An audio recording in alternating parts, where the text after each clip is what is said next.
కన్నబాబు నీకెవరు ఇష్టం? ఎందుకు నేను ఇష్టం లేదా? నాన్న ఎందుకు ఇష్టం చెప్పు? నాన్న ఎందుకు ఇష్టము? ఎందుకు చెప్పు?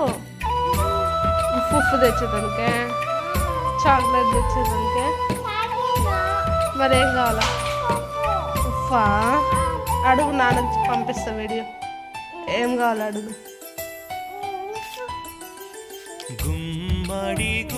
నాన్న ఇష్టం లేదన్నావు కదా, తెమ్మని నాన్న వద్దని చెప్తా,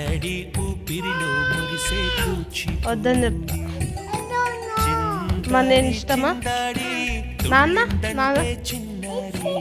నాన్న ఇష్టం లేదా? నేను ఇష్టమా నాన్న ఇష్టమా? ఎవరు ఇష్టం చెప్పు?